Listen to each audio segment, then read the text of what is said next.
She said no 6 times. I counted. On the seventh, I stopped counting and started moving. I pulled her away, stood my ground, felt like a hero for exactly 4 seconds. Then the lights changed, the doors locked, and his voice filled every corner of that club like he owned it. Because he did. The woman that interfered with my sister. Don't move! Every eye in the room found me. Wrong place, wrong girl, wrong brother to cross. Chapter 1. The bass was pounding through Opalescent when I saw him, some drunk executive backing her against the bar. She kept saying no, but he wasn't listening. I didn't think. I just moved. I grabbed her wrist and pulled her behind me. She said no, I told him, my voice cutting through the music. The girl squeezed my hand, grateful, and I thought that was it. Hero moment over. Then security appeared, not to remove the drunk guy, but flanking us both. The woman beside me went pale. "Oh no," she whispered. "My brother saw." I followed her gaze upward to the VIP balcony where a man in a tailored black suit stood watching us, phone pressed to his ear. Even from this distance, I could feel the intensity of his attention. He said something into the phone, and suddenly the music volume dropped. Not off, just low enough that the shift in atmosphere was unmistakable. The drunk executive was being escorted away by different security personnel, and the head of security, a tall Korean man with an earpiece, approached us with careful professionalism. "Ms. Bay, are you all right?" he asked in accented English. "I'm fine, Roy. Really, this woman helped me." She turned to me. "Thank you so much. That man wouldn't leave me alone." "Happy to help." I started to step back, ready to return to my photography station. "Ms. Phi?" Roy's voice stopped me. "Mr. Bay would like a word with you, if you have a moment." It was phrased as a question, but his positioning suggested it wasn't optional. My stomach tightened.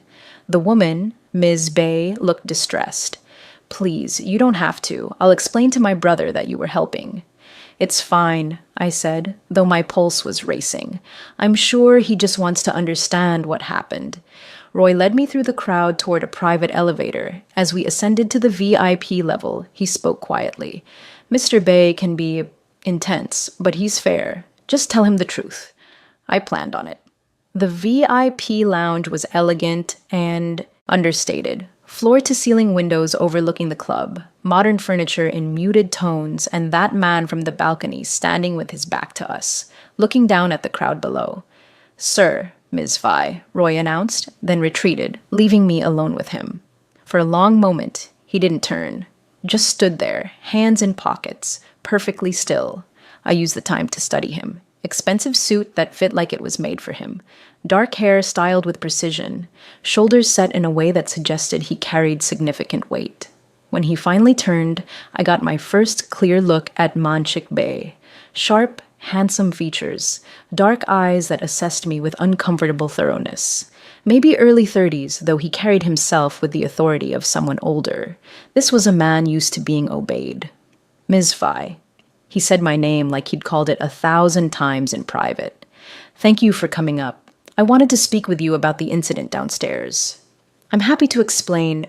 I've already reviewed the security footage from multiple angles." He moved to a tablet on the nearby table, turning it to show me. The screen displayed a clear view of the bar, the drunk man harassing his sister, her repeated attempts to disengage, him grabbing her arm, and then me intervening.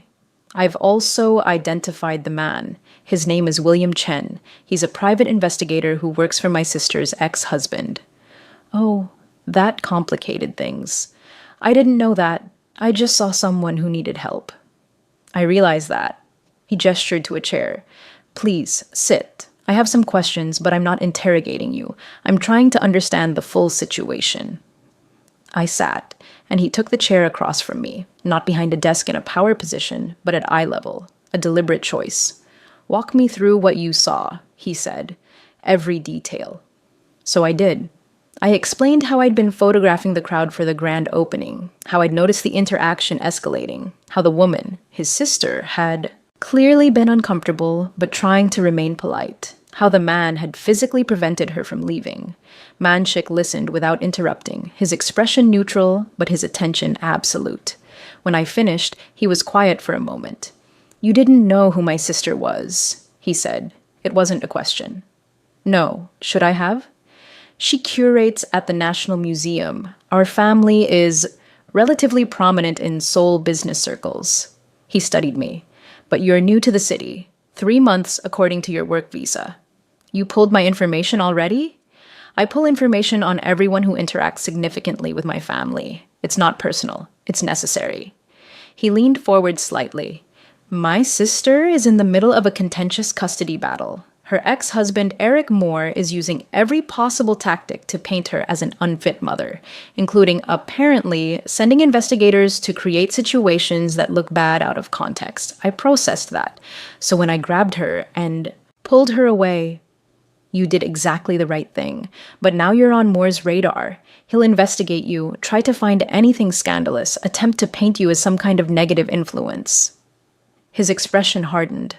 I'm telling you this because you deserve to know what you've walked into by helping my sister. I don't have anything scandalous to find. Everyone has something. A bad breakup, unpaid baying tickets, a social media post that could be taken out of context. He pulled out a business card and slid it across the table. If Moore or anyone connected to him contacts you, I'd appreciate it if you'd let me know immediately. And if you need legal counsel, my firm has resources available. I looked at the card. Bay Innovations, CEO. This wasn't just some protective brother. This was a major player. I appreciate the offer, but I can handle myself. I'm sure you can, but handling yourself and handling a man like Eric Moore are different things. He stood, and I did. The same. I'm sorry your good deed pulled you into this mess. The harassment you witnessed has been documented and will be filing a police report about Chen's behavior. You may be contacted for a statement. That's fine. He walked me to the elevator, and just before the doors opened, he spoke again. Ms. Fai, if I may ask, why did you help? You could have called security and stayed out of it, because she clearly needed help and no one else was doing anything. I met his eyes directly. Some situations don't leave time for weighing consequences. Something shifted in his expression, not quite a smile, but a softening. That's a rare quality. Thank you for having it. The elevator doors opened. As I stepped inside, he added, I hope this doesn't color your experience of Seoul negatively. It takes more than one aggressive PI to scare me off a city, I said. The doors closed on what might have been the beginning of an actual smile. I returned to my photography station, but the night felt different now. I caught glimpses of Manshik throughout the evening, always watching his sister, always alert. Once, our eyes met across the room, and he gave a slight nod of acknowledgement. When the event ended and I was packing up my equipment, Roy approached again. Mr. Bay wanted me to ensure you got home safely, and we have a car available if you need it. That's not necessary. He insists. And between us?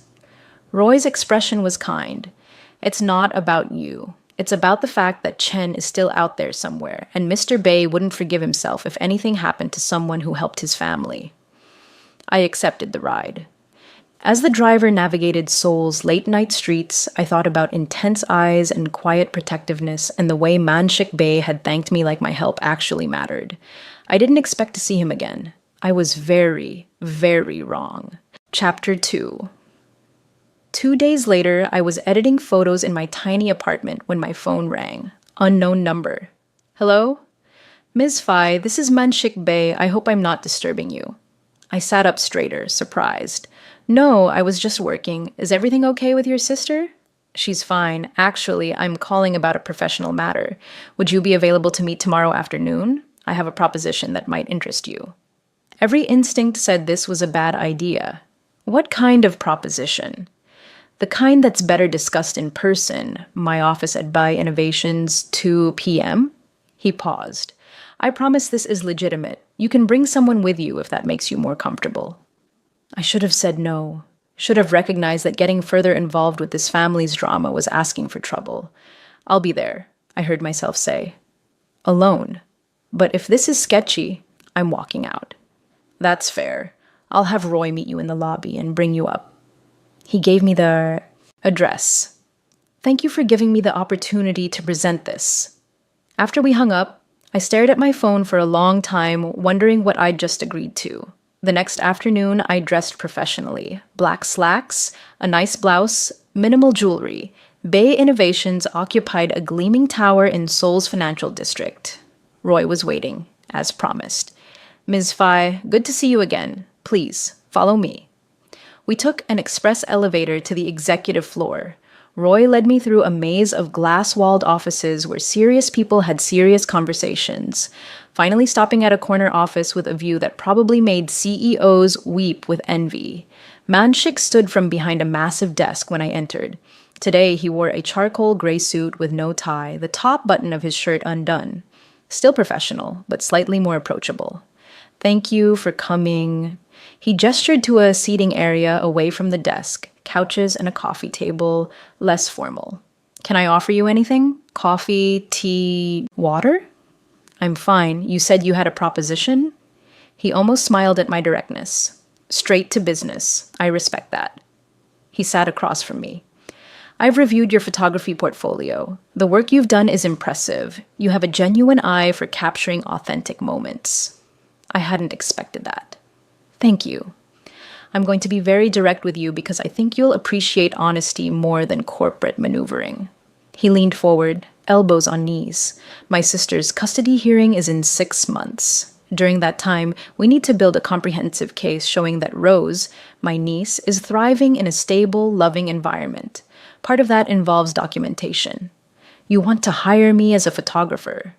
I want to hire you as a documentary photographer, not staged portraits or event coverage, genuine moments of Ho-suk's life with her daughter, school pickups, homework sessions, weekend activities, the kind of authentic evidence that shows a judge what their relationship really looks like.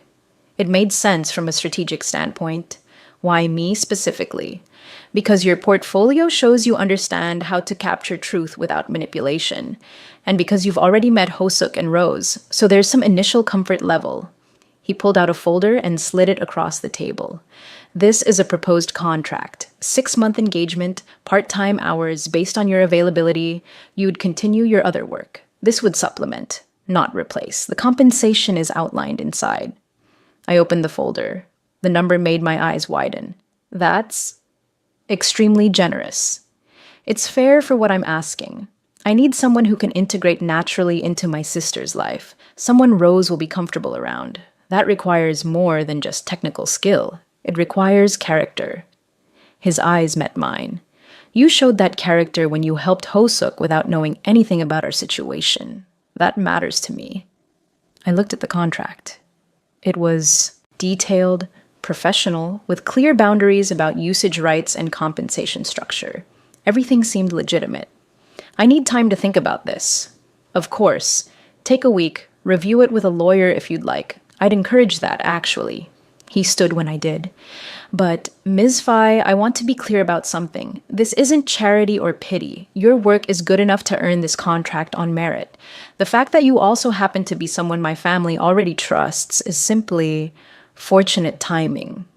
At the elevator, I turned back. Can I ask you something? Please.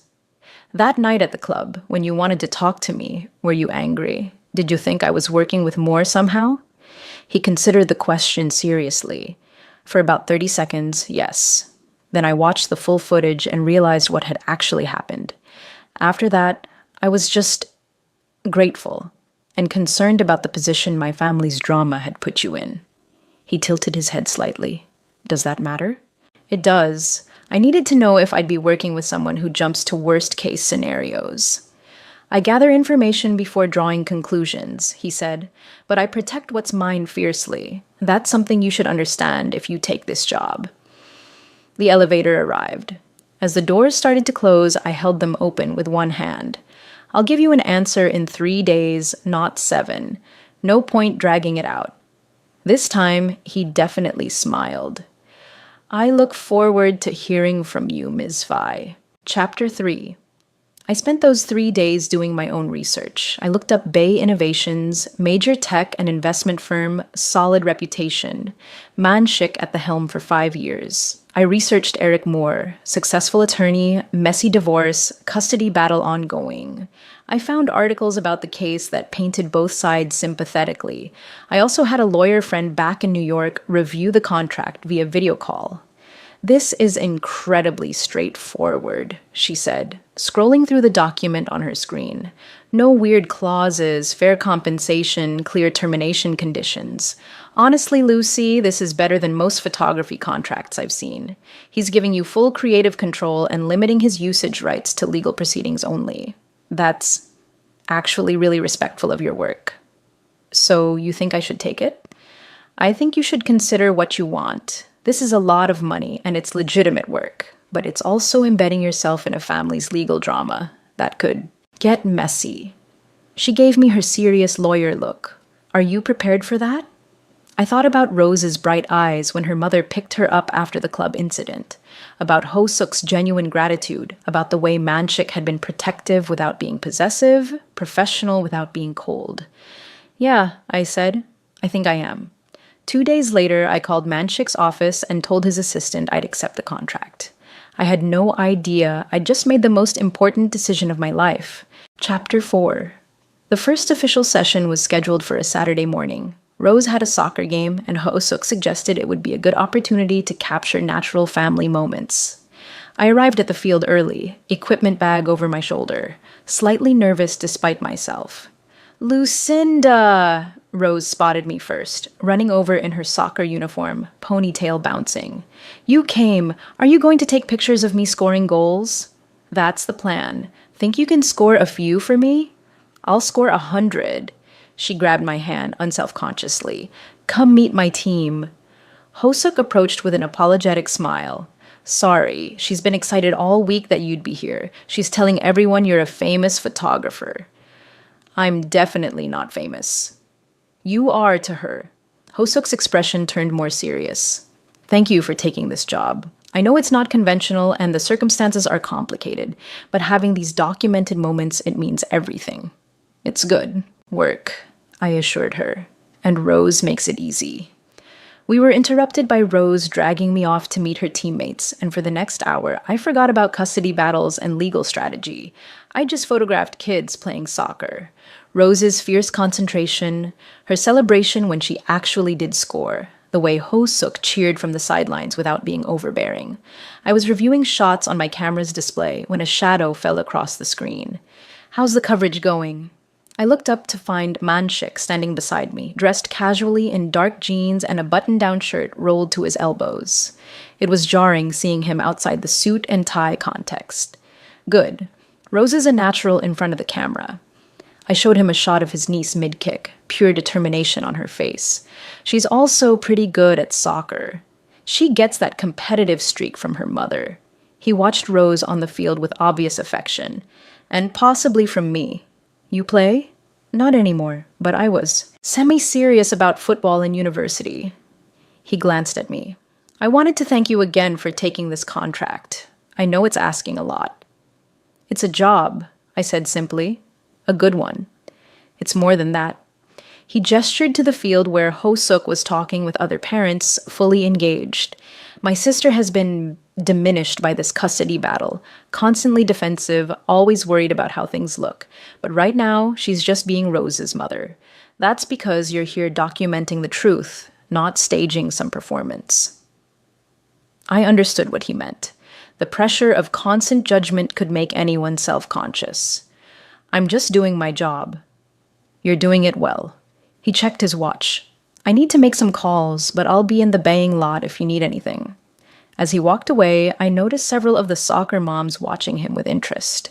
Apparently, even at a kid's soccer game, Manshik Bai drew attention.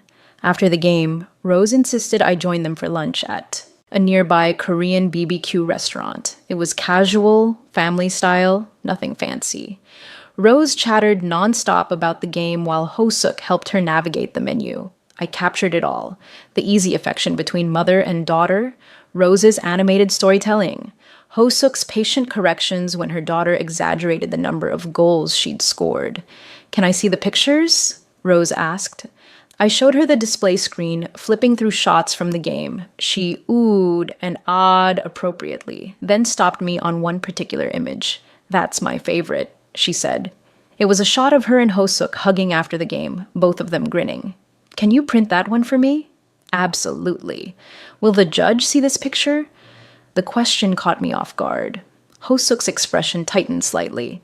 "Some of the pictures will be shown in court," I said carefully, "to show how happy you are with your mom." "Good, because I'm very happy." She said it with a kind of fierce certainty. "Only children possess. My dad says I'd be happier living with him, but that's not true. I like visiting him, but I want to live with Iyama."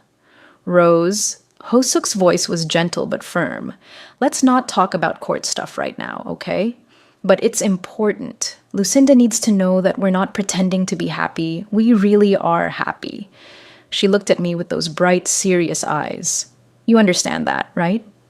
"I do," I said honestly. "And that's what I'm here to show. The truth." After lunch, Ho-suk took Rose home for a nap. Apparently, soccer was exhausting even for 8-year-olds. I was packing my equipment into my car when Manshik appeared.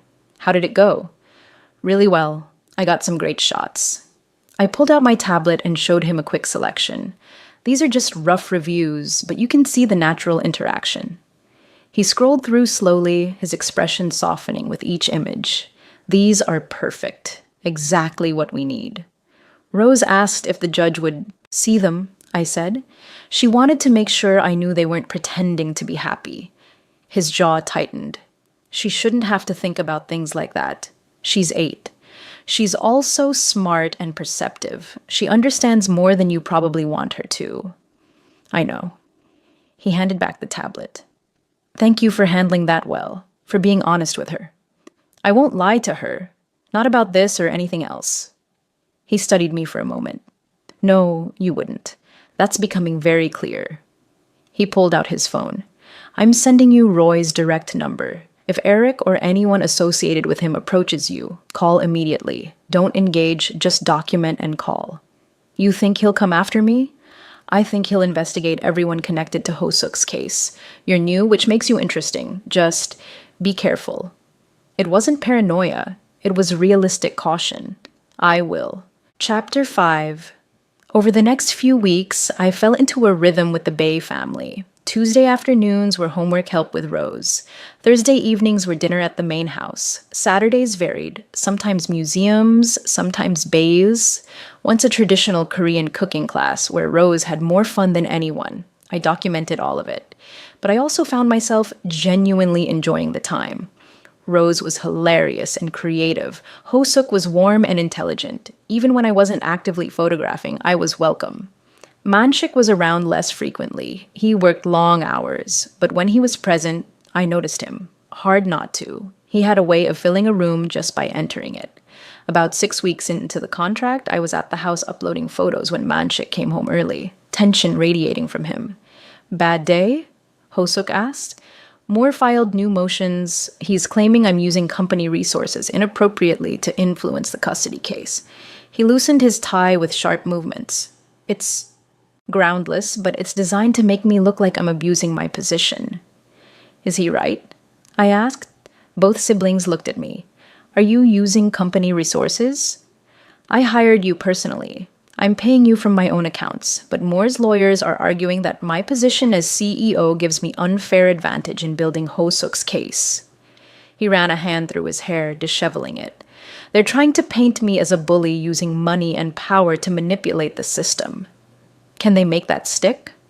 "No, but they can make noise, create doubt, force us to spend time and resources defending against baseless accusations." He looked exhausted. "It's a war of attrition." "Then we give them nothing to work with," I said. "We make sure everything is documented, transparent, and above board. We show that this is legitimate documentary work, not some manufactured propaganda." Manshik looked at me with something like surprise. "You've thought about this?" "Of course I have. The moment I took this job, I became part of the story. I need to make sure my part of it is unimpeachable." I pulled up my records on my tablet. Every session is documented with timestamps and location data. I keep detailed notes about what was photographed and why. I have a separate account for payments from you with clear tax documentation. If anyone questions my work, I can defend every single decision. Something shifted in his expression. Respect, maybe. Or relief that someone understood the complexity of what they were facing. You're very thorough. I'm very aware that I'm probably being investigated right now by Moore's team, I corrected, so I'm making sure there's nothing to find except good work and honest documentation. Ho-suk smiled. I told you she was smart, Appa. That night, after Rose was asleep and Ho-suk had retreated to her study, I found myself on the terrace with Manshik. It had become something of an unspoken routine. If we were both there late, we'd end up talking. Can I, ask you something? I said. Always. Why are you so involved in this custody battle?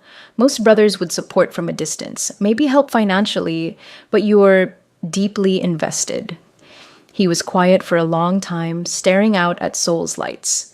When our parents died 5 years ago, Ho-suk had just gotten married. She was happy, settled. I thought she'd be fine. His voice was carefully controlled. I was wrong. Eric was emotionally abusive, subtle at first, undermining her confidence, isolating her from friends, making her doubt her own judgment. By the time I really understood what was happening, she'd lost so much of herself. That's not your fault. I was so focused on the company, on building something our parents would have been proud of, that I missed my sister drowning right in front of me. He finally looked at me. I won't make that mistake again. I won't let Eric take Rose and subject her to the same manipulation. So yes, I'm deeply invested, because I failed my sister once. I won't do it again. The vulnerability in his voice, the genuine regret, it made him suddenly intensely human. Not the polished CEO or the intimidating protector, just a man trying to make up for past mistakes. You're a good brother, I said quietly. I'm a brother trying to be better. He turned to face me fully. And having you here, documenting the truth, it helps more than you know. Not just for the case, but for Ho-suk. You see her as she really is, not as Eric tried to make her believe she was. That matters.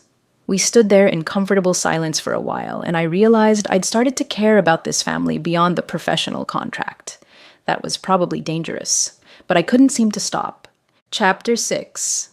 3 months into the contract, Ho-suk invited me to a gallery opening. As a friend, not work, she clarified. Though you're welcome to bring your camera if you want, I just thought you might enjoy it. I went, and it was the first time I'd socialized with the Baes outside of family contexts. Ho-suk introduced me to other curators, artists, collectors. I met people who could actually help my career, made connections that had nothing to do with the custody case. About halfway through the evening, Eric Moore appeared. I recognized him from photos. Polished, handsome in a calculated way, expensive suit. He approached Ho-suk with a smile that didn't reach his eyes. Ho-suk, you look well. She stiffened.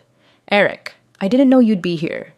I'm representing one of the artists. We can be professional, can't we? His gaze shifted to me. And you must be the photographer. Lucinda Phi, isn't it? My instincts screamed warning. That's right.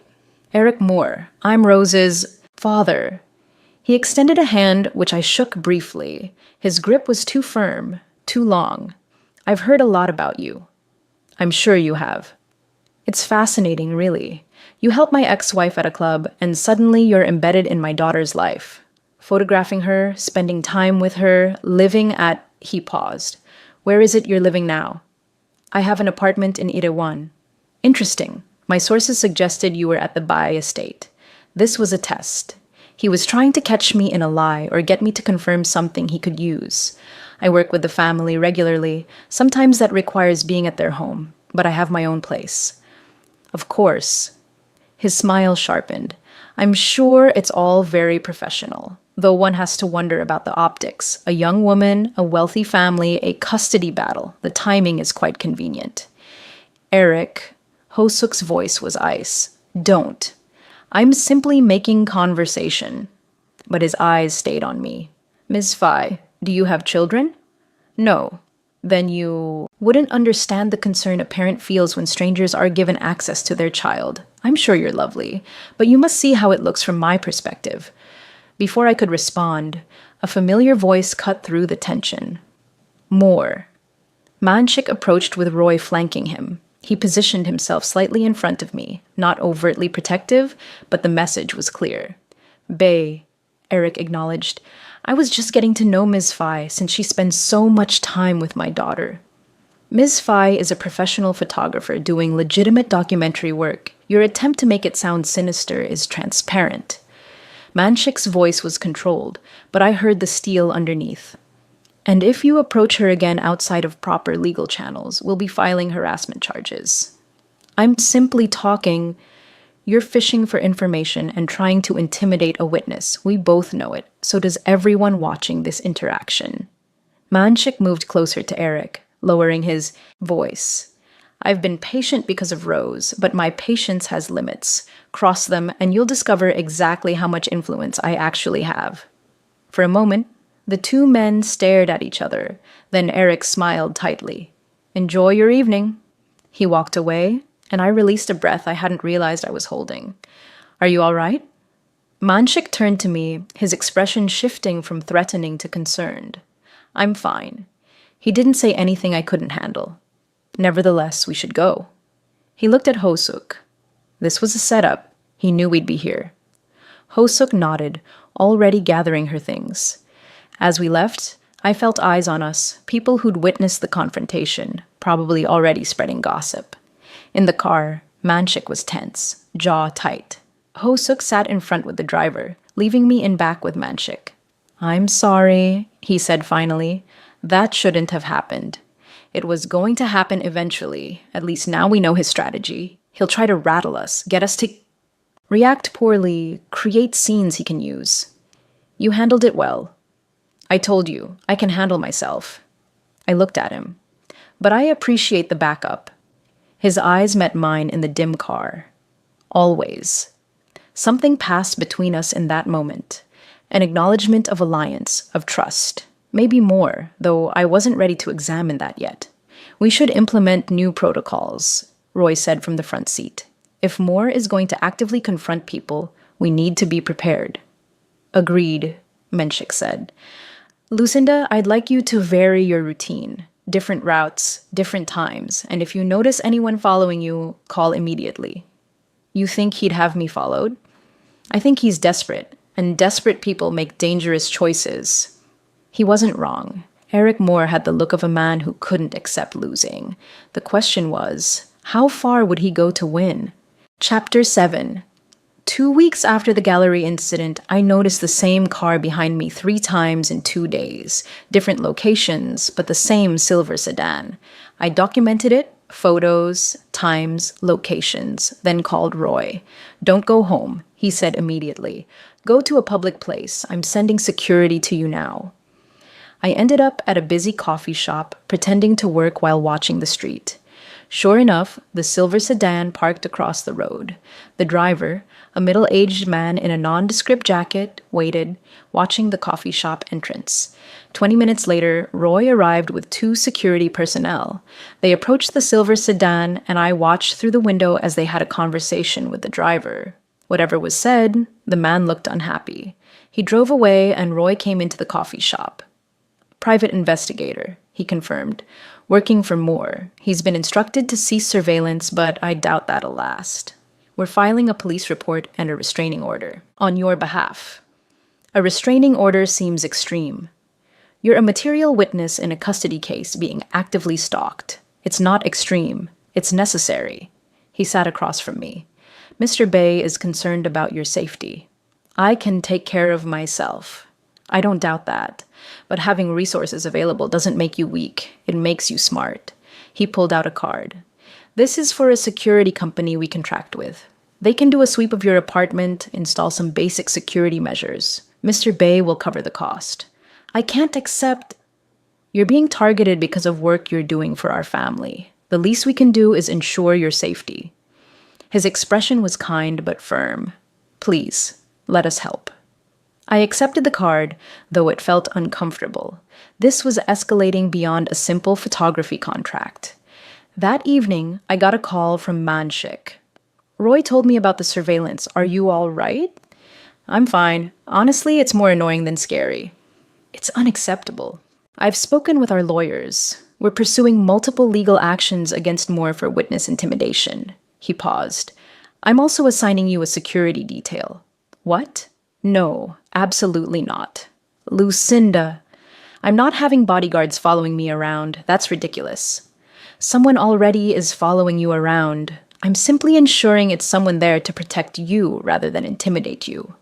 His voice was firm. This isn't negotiable. Either you accept reasonable security measures, or I'm terminating the contract to keep you safe. That stopped me. You can't terminate because you're worried about me. I can and will if it means keeping you out of Moore's crosshairs. He sighed. Please, don't fight me on this. It's a car and driver who happens to be trained in security. Nothing overt. Nothing that screams bodyguard. Just someone to ensure you're not being followed or harassed. When he put it that way, it sounded almost reasonable. Fine. But they stay in the car. I'm not having someone hovering over me all day. Agreed. Thank you. The security driver, a woman named Minji, started the next day. She was professional, discreet, and surprisingly easy to talk to. Within a week, I'd almost forgotten she was there for protection rather than just convenience. But the incident had rattled something loose in the case. Moore's lawyers filed motions claiming the Baillis were using their wealth to harass and intimidate him. Our lawyers filed counter motions with evidence of the PI surveillance. Everything got messier. This is my fault. I told Hosuk during a Tuesday homework session with Rose. If I hadn't taken this job, then we wouldn't have the beautiful documentation of my relationship with my daughter. We wouldn't have your support, your perspective, your friendship. She squeezed my hand. Eric would have found something else to weaponize. That's what he does. You're not the problem. You're proof that we have people who care about us. Your moms. Right. Rose piped up from where she was working on math problems. You're like our truth photographer. You show what's real. Out of the mouths of 8-year-olds. Chapter 8. 4 months into the contract, Hosuk invited me to a weekend at the Bai family cabin in the mountains. No work, she insisted. Just relaxation. You've been running yourself ragged between your regular clients and our family. You need a break. I initially declined, but Rose's pleading and Manshik's quiet. It would be good to have you there, convinced me. The cabin was beautiful. Traditional Korean architecture with modern amenities surrounded by forest, with a view of mountains that took my breath away. Manshik had driven us up Friday evening, and we'd settled in with hot tea and comfortable silence. Saturday morning, I woke early and found Manshik already up, standing on the deck with coffee, watching the sunrise. Couldn't sleep? I asked, joining him. I sleep better here than in the city. Less noise, fewer distractions. He glanced at me. You're up early, too. Photographer's habit. Best light is golden hour. We stood in comfortable quiet, sipping. Coffee, watching the world wake up. It felt natural, easy, like we'd been doing this for years rather than months.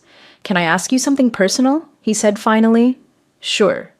Why did you come to Seoul? Your portfolio suggests you were building a good career in New York? I considered how much to share. My mom got sick last year. Cancer. She beat it, but the medical bills were crushing, even with insurance. I was taking any photography job I could find. Weddings, corporate headshots, events I hated, just to send money home. I wrapped my hands around my coffee mug.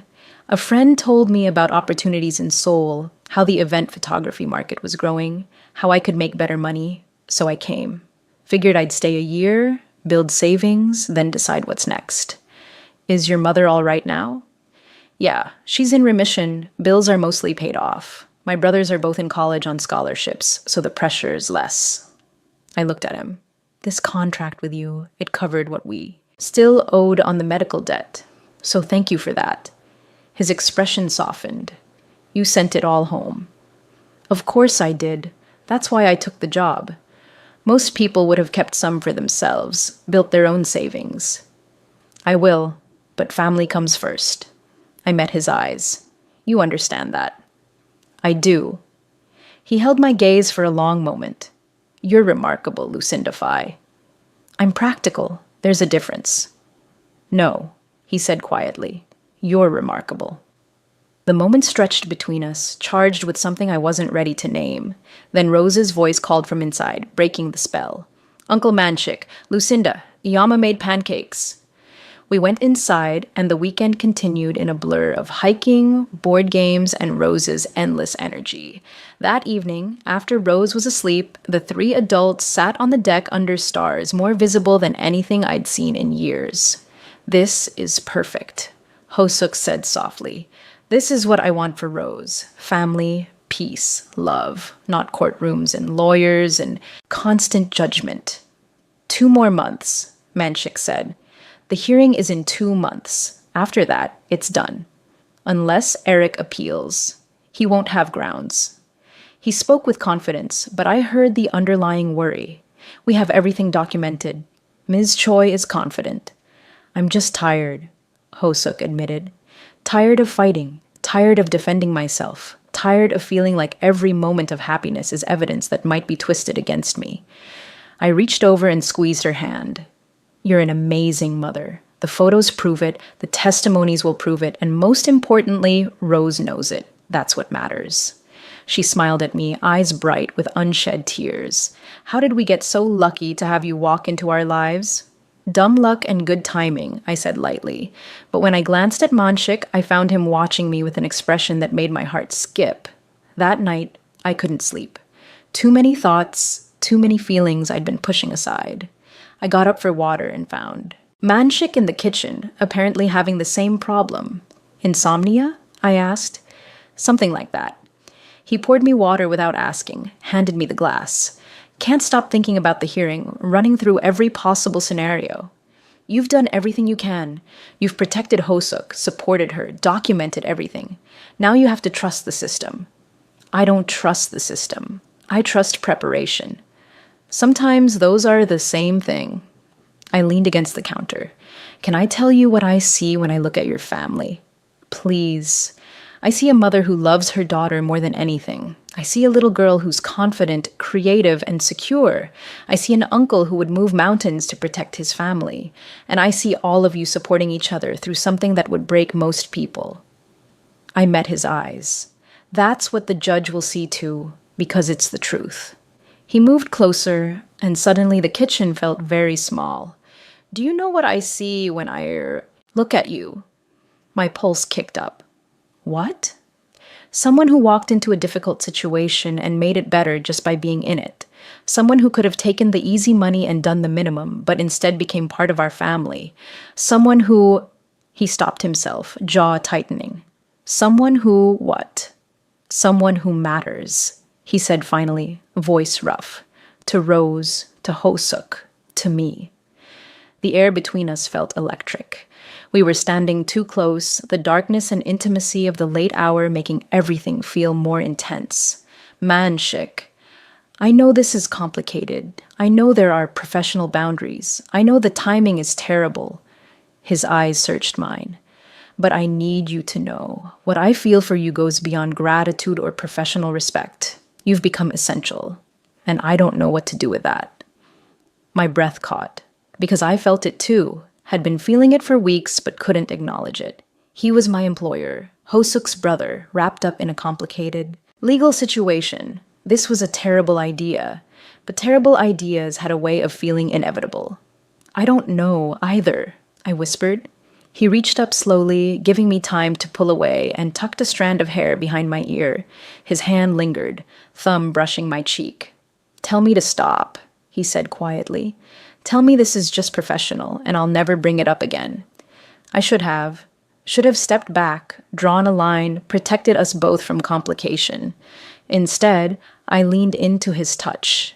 I can't, I admitted, because it's not just professional anymore. Not for me either. His eyes darkened, and for a heartbeat, I thought he'd kiss me. Wanted him to kiss me. Professional boundaries and complications be damned. Then we heard footsteps. We stepped apart quickly as Hosuk appeared in the doorway, sleepy and wrapped in a robe.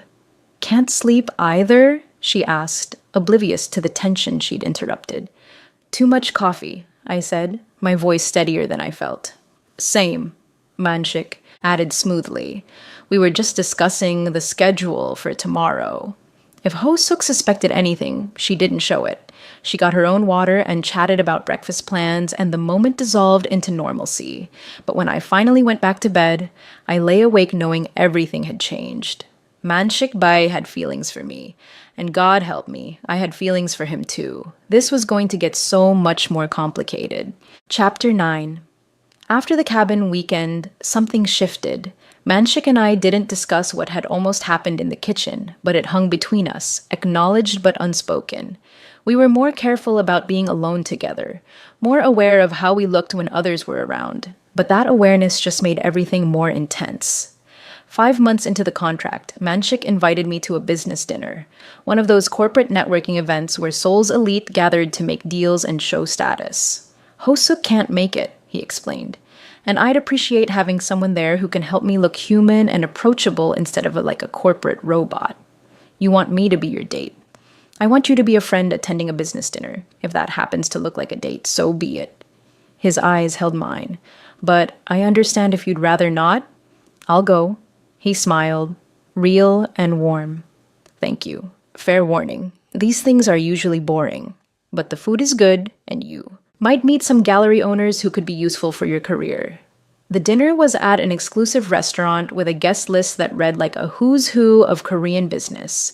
I dressed carefully, a deep blue dress that was elegant without being flashy, and when Minji dropped me off, I found Manshik waiting at the entrance. He looked devastating in a tailored black suit, and when he saw me, something heated flashed in his eyes before he controlled it. You look beautiful, he said simply. You clean up okay yourself. He offered his arm with a slight smile. Shall we face the wolves together? The evening was exactly as he'd predicted. Lots of polite conversation, strategic networking, subtle power plays, but Manshik stayed close, introducing me as the photographer documenting my family's life, which was both true and carefully neutral. About halfway through dinner, a woman approached, elegant, probably early 30s, with the kind of beauty that came from money and good. Jeans. Manshik, it's been too long. Her English was perfect, accent suggesting international schooling. She kissed his cheek with familiar ease. I heard you'd be here tonight. Hyejin, good to see you. His tone was polite but not warm. This is Lucinda Fai. She's a photographer I'm working with. Hyejin's gaze assessed me coolly. Charming. I didn't know you were interested in photography. I'm interested in honest documentation, he corrected. Ms. Fai provides that. How professional. Something sharp underlaid her words. To me, Manshik and I went to university together. We were close. Briefly, Manshik said firmly. A long time ago. Not that long. She smiled, but it didn't reach her eyes. Well, I'll let you two get back to your working relationship. Enjoy your evening. After she left, I raised an eyebrow at Manshik. Ex-girlfriend? More like an unfortunate semester in my early 20s. He looked uncomfortable. We dated briefly. She wanted something more serious. I didn't. She's never quite forgiven me for that. She seemed friendly enough. Hyejin is never friendly without agenda. He glanced at me. Sorry about that. I should have warned you there'd be people from my past here. It's fine. Everyone has exes. Do you? The question came out before he could stop it, and he immediately looked like he regretted asking. Sorry, that's none of my business. It's okay, and yes, I do. A few. No one serious enough to follow me to Seoul, if that's what you are wondering. I wasn't wondering that specifically, but it's good to know. He smiled slightly, though I'm curious what kind of fool would let you leave New York without a fight. The kind who valued his freedom more than a relationship. I shrugged.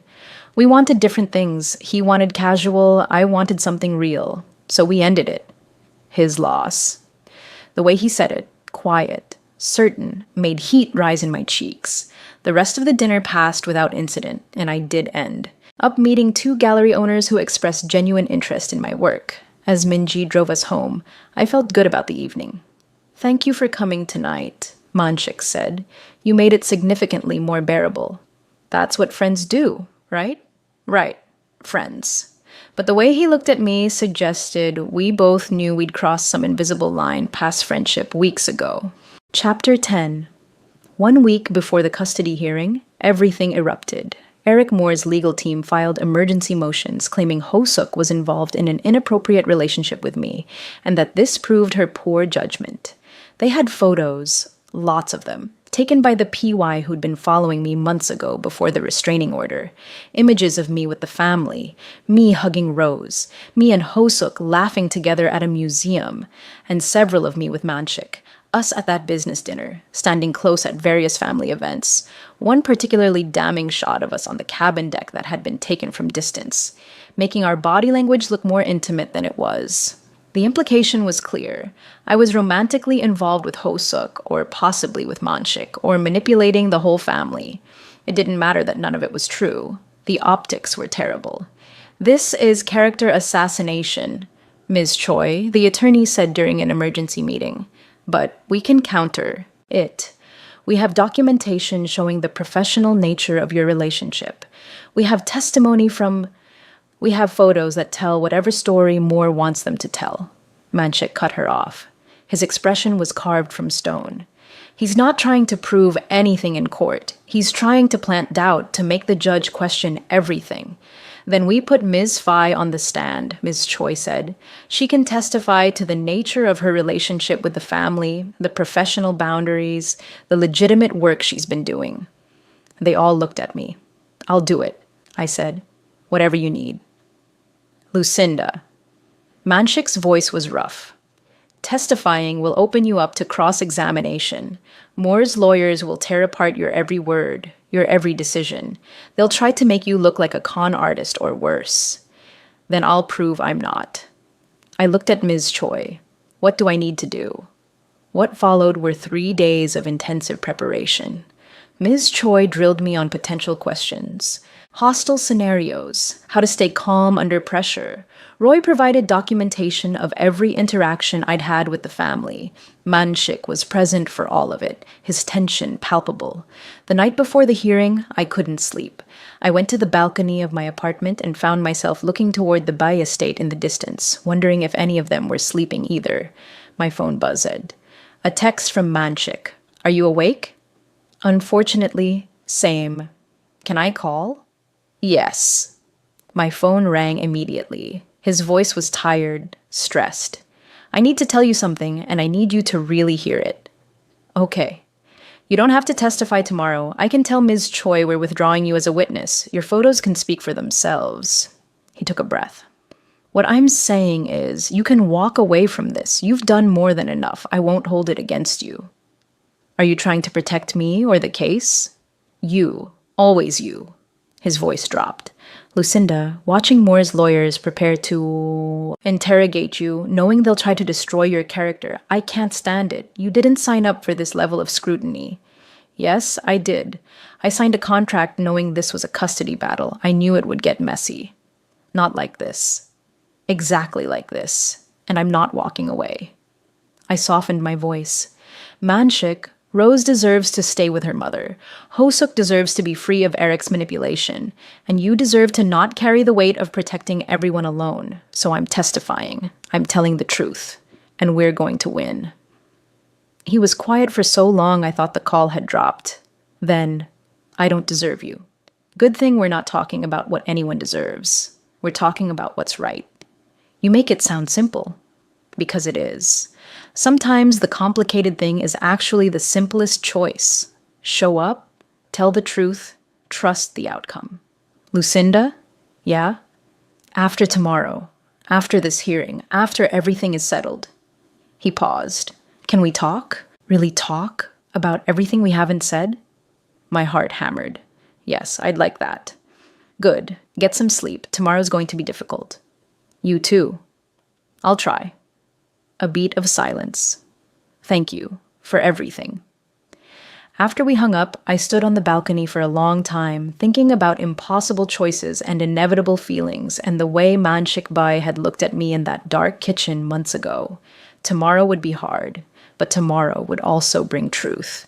And maybe, if we were lucky, tomorrow would bring freedom. Chapter 11. The courthouse was chaos. Media everywhere, cameras flashing, reporters shouting questions. Minji and two other security personnel formed a barrier as Manshik, Ho-suk, and I entered together. Inside, the courtroom was all wood paneling and formal procedure. Eric sat with his legal team looking confident. When he saw me, his expression flickered with something smug. He thought he'd already won. The hearing began with procedural matters, then testimony from court-appointed evaluators. They'd done home visits, psychological assessments, interviewed Rose. Their reports were mixed. Both households showed strengths. Both parents demonstrated capability. Then Eric's lawyers began building their case. They presented evidence of Ho-suk's erratic behavior, the club incident, her association with me, the rapid integration of a stranger into Rose's life. They called their PI to the stand who testified about surveilling me, about how I'd spent significant time at the Bay residence, how I was often alone with Rose, how my relationship with the family appeared unusually close. Then they brought up Manshik's involvement, the amount of money paid for my services, the fact that I'd attended business dinners with him. The implication of impropriety was heavy. Ms. Choi handled cross-examination well, establishing that all my work was documented and legitimate, that the PI's surveillance itself was questionable. But doubt had been planted. After lunch recess, Ho-suk took the stand. She was incredible. Calm, articulate, honest about her struggles post-divorce, but clear about her growth and her devotion to Rose. She explained hiring me as a practical choice, documentation for court, someone Rose could be comfortable around, a professional who understood discretion. Eric's lawyer was brutal in cross-examination, trying to paint her as manipulative, trying to suggest inappropriate relationships, trying to break her composure. But Ho-suk held firm, and when asked directly if her brother's relationship with me was inappropriate, she looked the lawyer straight in the eye and said, "My brother has been nothing but professional. He hired Ms. Fai because her work is excellent. Any suggestion otherwise is your desperate attempt to create scandal where none exists." Then it was Manshik's turn. He took the stand with that same controlled intensity I'd seen from the beginning. Under oath, he walked through every decision, hiring me, the scope of work, the payment structure, the family's interaction with me. When Eric's lawyer tried to make it sound sinister, Manshik didn't flinch. "I hired Ms. Fai because she's talented, professional, and trustworthy. The amount I paid reflects the value of her work and the sensitivity required for this situation. As for attending events together, that's simply networking, something I do regularly with various business associates and friends." "Would you describe Ms. Fai as a friend, Mr. Bay?" "Yes. My family and I consider her a friend." "Just a friend?" Ms. Choi objected, but Manshik answered anyway. "Ms. Fai is someone I respect deeply, both professionally and personally. She's become important to my family. If you're asking whether there's inappropriate conduct, the answer is unequivocally no. She's been nothing but professional and ethical throughout her work with us." It was carefully worded, technically true, and completely sidestepped the real question of feelings, but it was enough. Then they called me. I took the stand, was sworn in, and faced the courtroom. My heart pounded, but I kept my expression calm. Ms. Choi handled my direct examination first, walking me through my background, how I met the Bais, the scope of my work. I explained my documentation process, showed examples of my notes and records, demonstrated the professional nature of everything.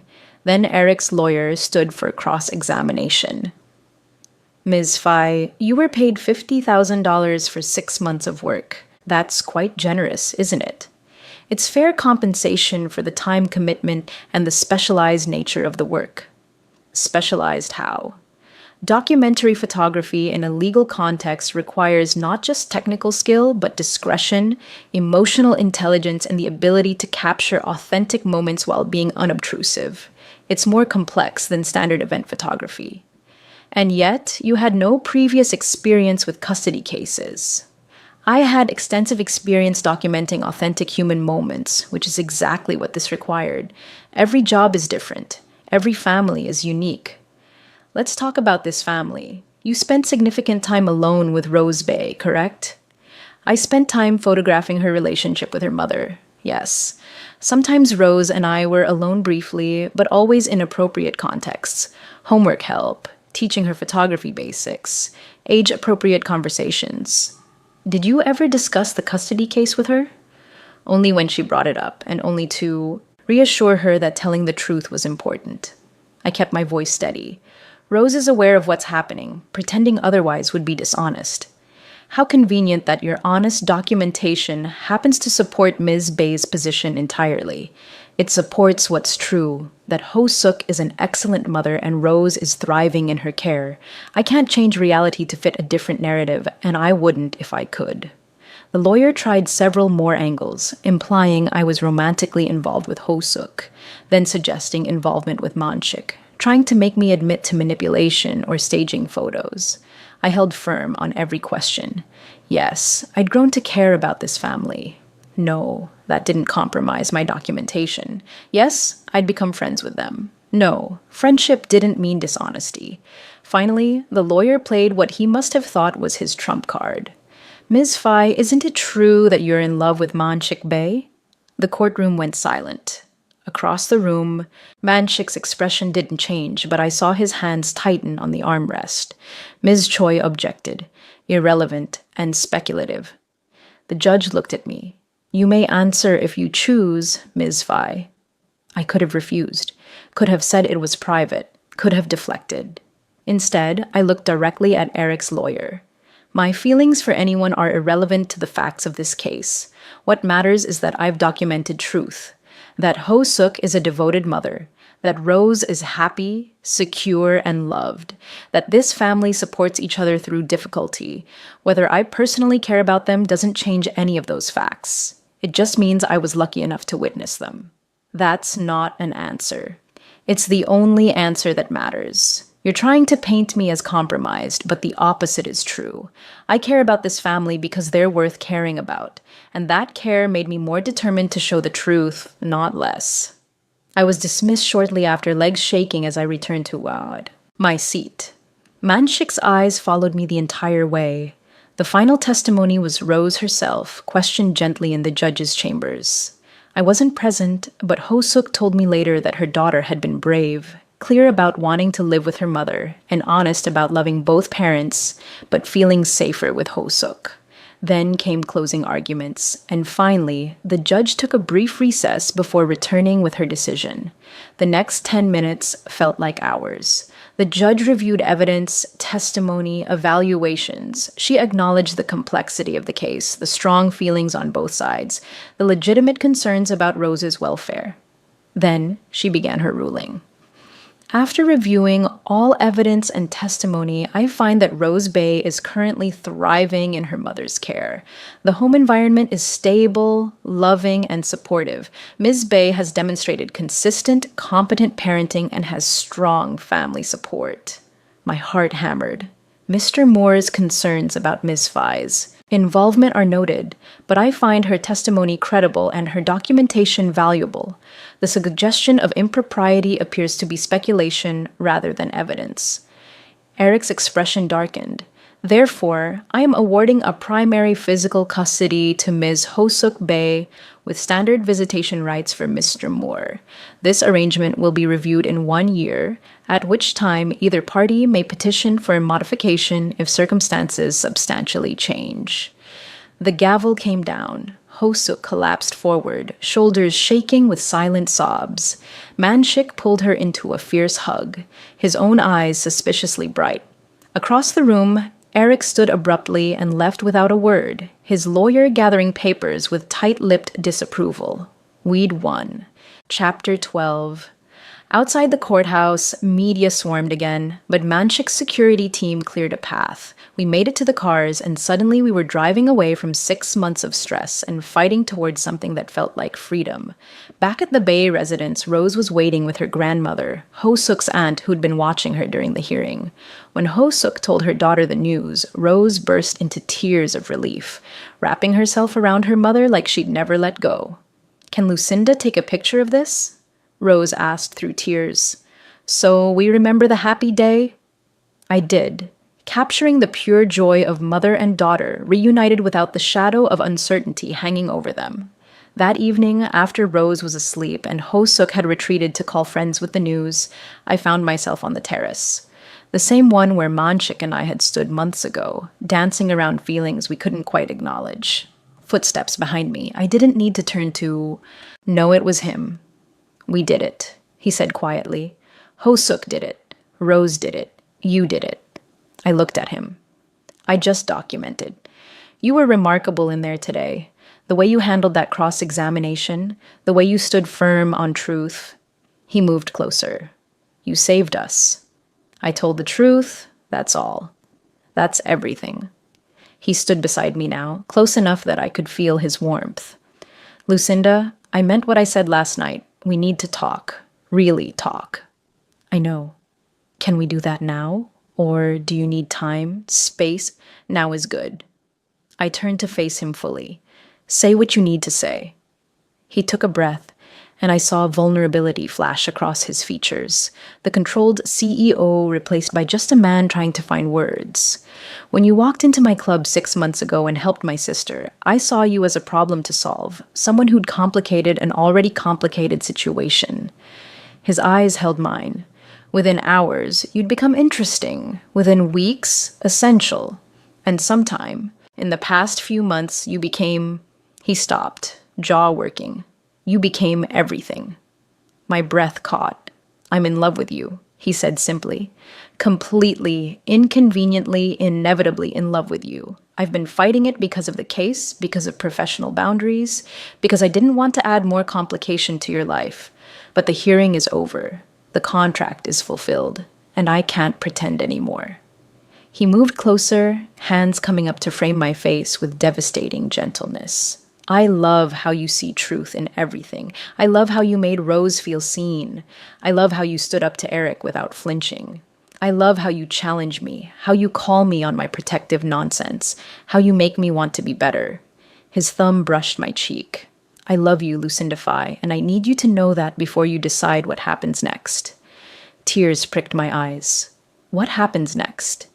"That depends entirely on you. If you want to walk away, I'll respect that. If you need time, I'll wait. But if there's any chance, any possibility that you feel even a fraction of what I feel..." I kissed him, pulled him down by his collar, and kissed him like I'd been wanting to for months. He made a sound of surprise that morphed into something deeper as he pulled me closer, kissing me back with the intensity I'd always sensed beneath his controlled exterior. When we finally broke apart, both breathing hard, he rested his forehead against mine. "I'm taking that as a yes?" His voice was rough, hopeful. "I'm in love with you too," I whispered. "Have been for months. I just didn't know what to do about it because of the case, the contract, everything."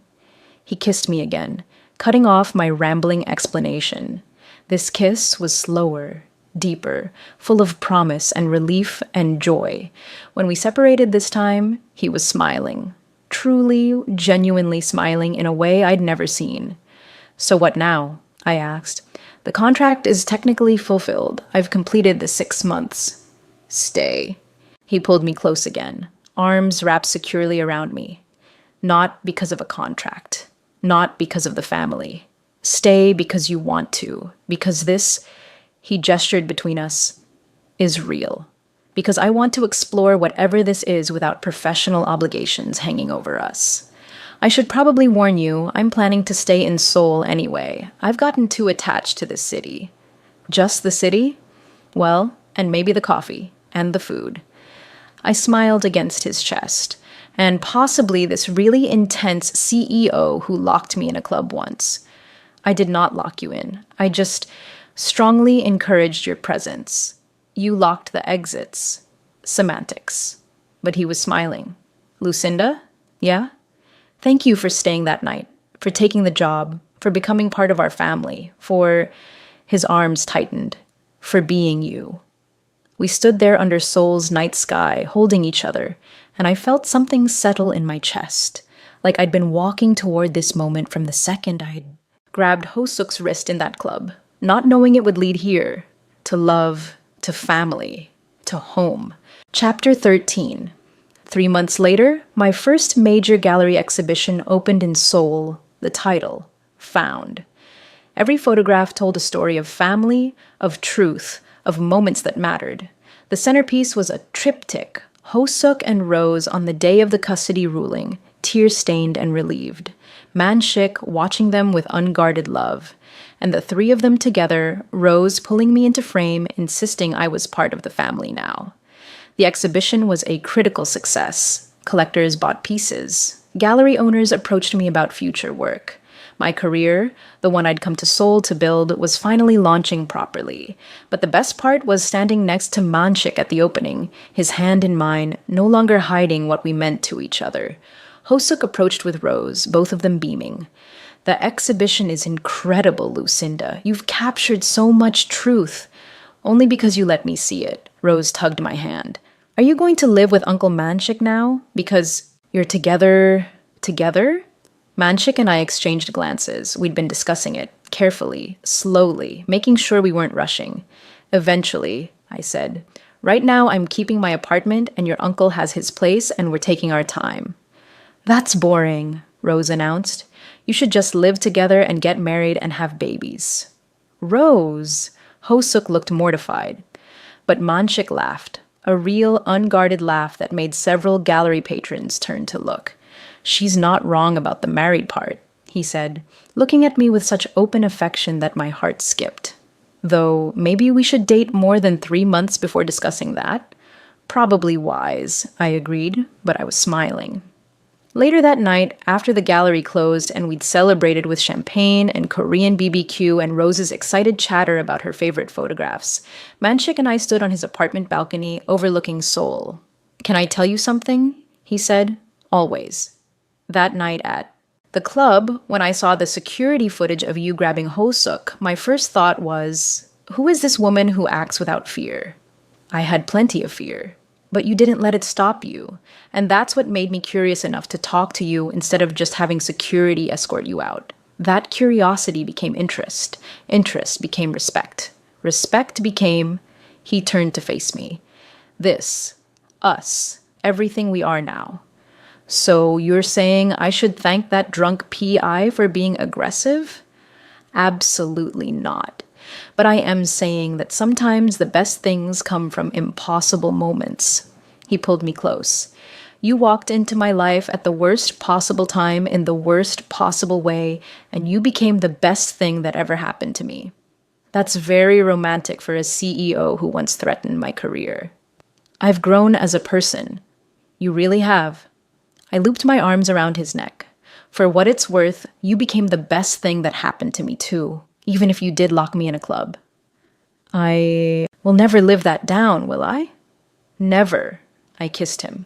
But I forgive you. How generous. I am very generous. It's one of my best qualities.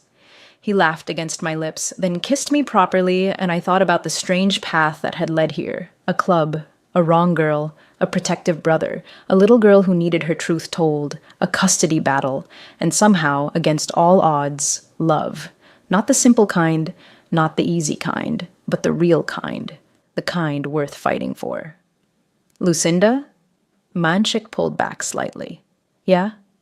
Thank you for helping the wrong girl that night. I smiled. Thank you for not actually locking me in. I did lock. Shh, I kissed him quiet. You were protecting your family. I get it. And honestly, if you hadn't been paying attention, if you hadn't cared enough to check the footage, if you hadn't been the kind of man who puts family first, I met his eyes. I might not have fallen in love with you. So my controlling tendencies are actually attractive? In limited doses and only when wielded for good instead of evil. I'll make a note of that. His arms tightened around me. I love you. I love you too. I rested my head against his chest, listening to his heartbeat. Now and always. From his apartment, I heard my phone buzz. Probably Ho-suk sending pictures from the exhibition, or Rose demanding to know when we'd visit next, or my mom, 12 hours behind in New York, wanting to hear about the opening. My life, my family, my home. All because 6 months ago, I'd seen someone who needed help and acted without thinking. Best mistake I ever made. The end. Manshik and Lucinda found each other in the most impossible way. Now I want to hear from you. Comment below. Team Mind Your Business or Team Always Help? Subscribe for new Afro-Korean love stories every Sunday and sometimes Wednesdays, and share this with someone who needs a good love story today.